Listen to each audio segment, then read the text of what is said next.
Wow, welcome. A huge crowd in front of the Autosport stage.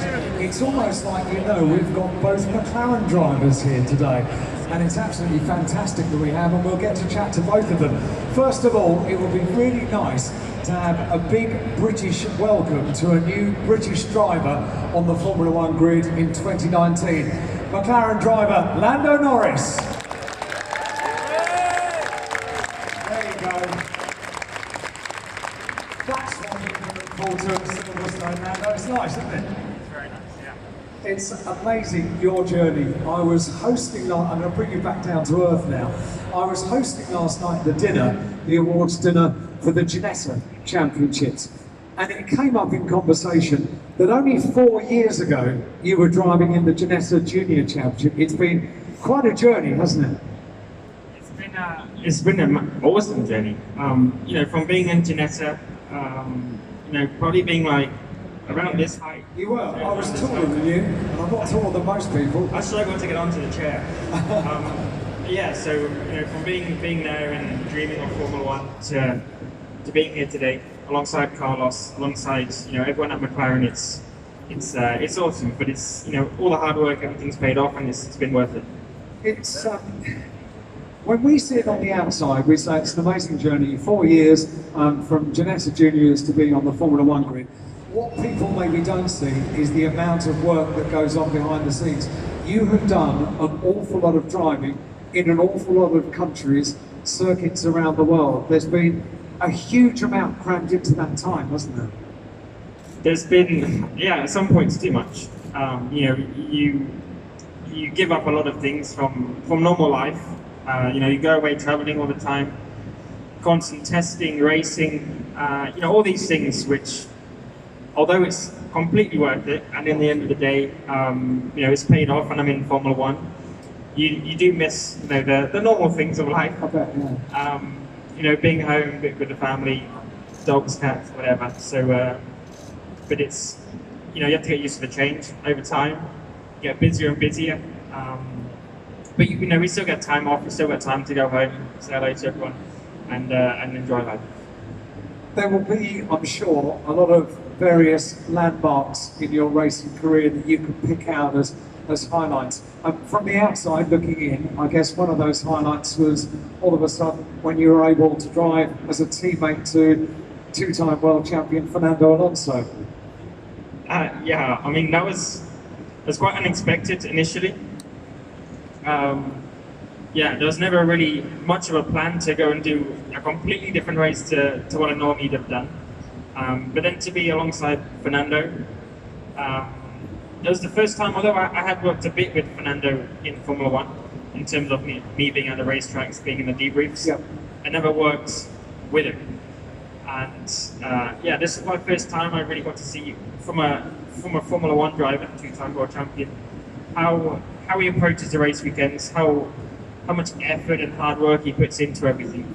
And that was my first view of what I had to do, how much I had to improve to be as good as what he was. Yeah. And from that side of things, it was a very good opportunity. Personality-wise, you two seemed to hit it off. There was great footage on the TV last year of you being Fernando's T-boy, essentially. That was great. There seemed to be a really nice atmosphere. We got along very well. Obviously, Daytona pretty much kicked all of it off, but we got along very well, and we had a lot of fun together from Daytona all the way till last year.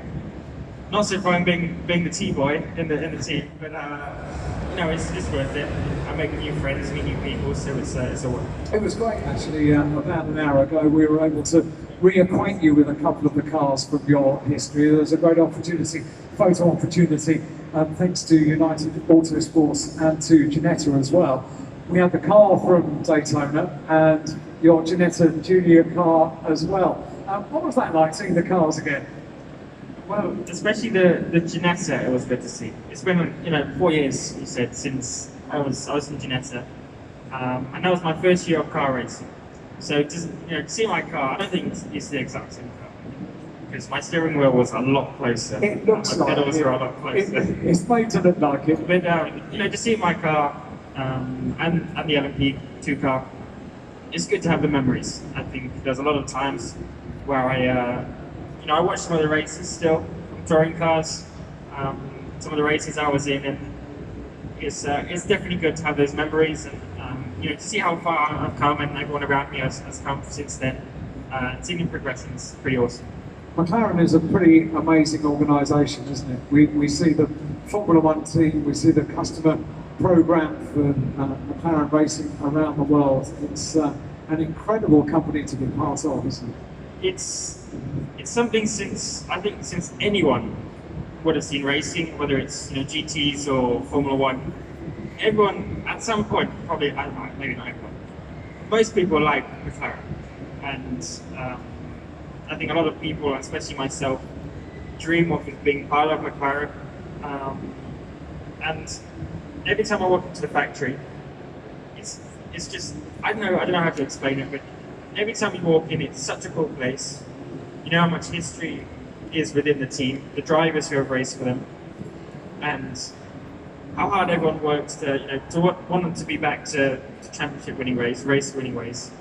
And it's just awesome. So even since not since being a Formula One driver, the first time I walked in there till even a couple of days ago when I walked in, it's still just as amazing, and it's still just as much of an honour to be part of it. I'm sure it is. We're very proud of you. Brits love a Brit doing well in Formula One. You've done a great job getting there.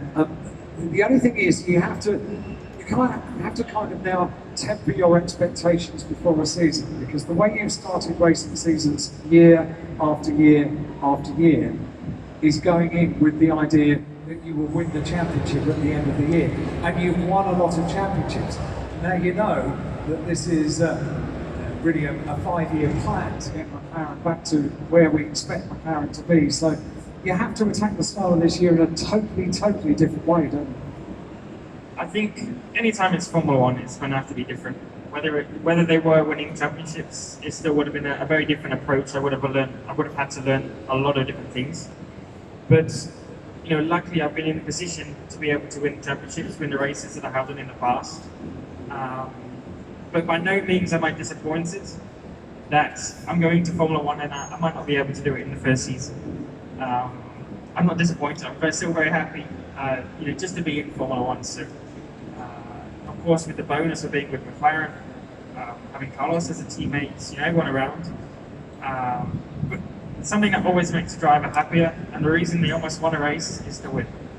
And prove that they can be better than other drivers, and just having the enjoyment from it all. So, of course, my aim is to help the team and myself get better, become better, and eventually try and win world championships and win races. That's what I want to work towards.